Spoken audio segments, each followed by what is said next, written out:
LeBron James all the way in.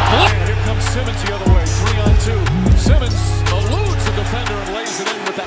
Certainly the length altered that shot. Out of it quick, steps. Yo, what's up, guys? It's your boy Bernie here, and we got some late breaking news, guys. Of course, you know today's the trade deadline, and of course, we all knew that the Cavs were going to make some sort of move. And as you can see behind me, I don't know if it's clear or not, but it's reported by Adrian Wojnarowski that the Lakers and the Cavaliers have agreed to a trade. What this trade includes is Isaiah Thomas and Channing Frye for Jordan Clarkson and Larry Nance Jr. And I also forgot to mention that the Cavs are going to be giving up their own first-round pick. So this isn't the Brooklyn Nets first-round pick. This is the Cavaliers first-round pick, which will probably be in the higher 20s or mid-20s, presuming that they get to the finals or at least the Eastern Conference Finals. And my gut reaction is, real quick before I go into my gut reaction, Clarkson's going to be owed $12.5 million in 18-19 and $13.4 in 19-20. So again, there's that lucrative contract stuff that we were talking about in today's video. I think I put it up today. But what does this do for the Cavs and what does this do for the Lakers? Well, first of all, for the Lakers, I think what it does is that it creates more cap space. Obviously, you saw that Clarkson was owed 12.5 and 13. So basically that cap space that we were talking about where they had like 10 plus just got even bigger. So their focus on free agency, or, you know, because I think they were trying to also trade Lopez, but I don't think there's anybody really going to be buying in for a big contract like that. So we all knew that that contract was probably not going to be taken. But I mean, look, my gut reaction about this trade is I don't know what the Cavs are doing again.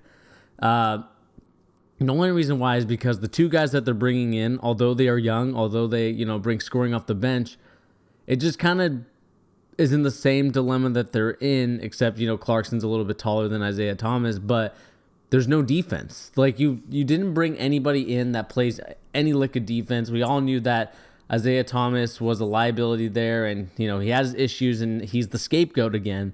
But at the same time, I don't believe that this was kind of, I think you could have gotten more for Isaiah Thomas is what my thinking is. I mean, obviously, I don't think it helped his cause that he, you know, spoke out of turn when he didn't have any equity with the team per se. So it's just kind of disappointing to see that they couldn't get a lot more out of Isaiah Thomas for like a trade bait, because we all knew that he was going to eventually either be, I mean, there was some reports saying that he was going to be like bought out from his contract and then they were just going to leave him to the wayside so someone else can pick him up.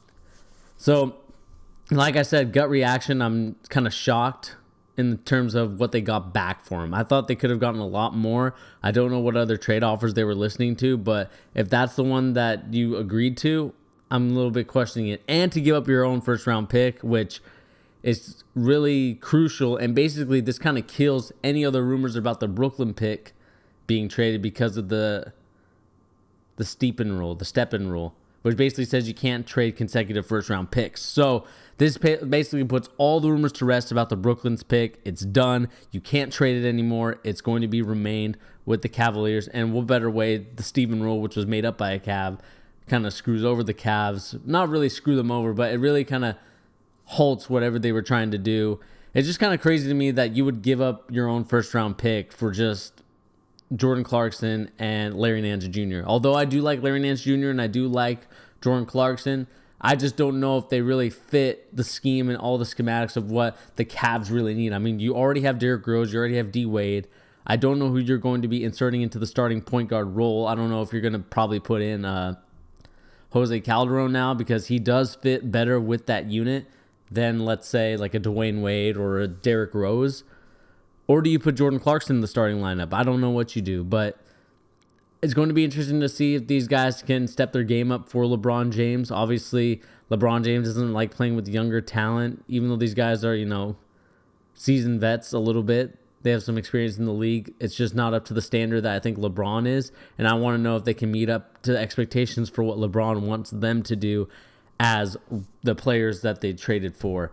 Like I said, guys, I don't know if I would have made this trade, in my opinion. I know that Isaiah Thomas was a problem in your locker room. I understand that we bashed him, me and Peter have, in terms of how much talking he does for how little equity he has on the team.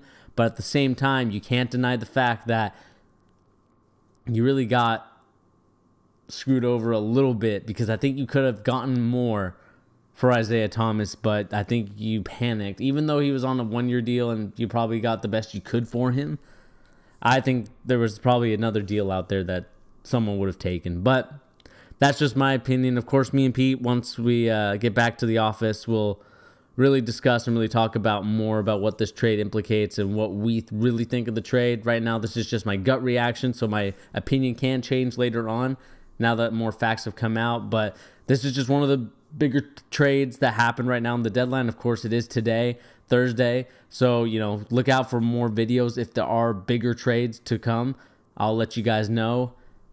And otherwise, guys, Cavs versus Kyrie Irving was a bad trade. Now this was a bad trade. So I think for now, this is going to be it for the boys over at Fusion Corp. Of course, this has been your boy Bernie. Pete, not here right now, but he will definitely have a lot to say when we get into the office. Please remember to like, share, and subscribe. Follow us on Twitter. I'll put the Twitter link either up above wherever my head is, or I'll put it in the description below. But otherwise, guys, we'll see you in the next video. Peace.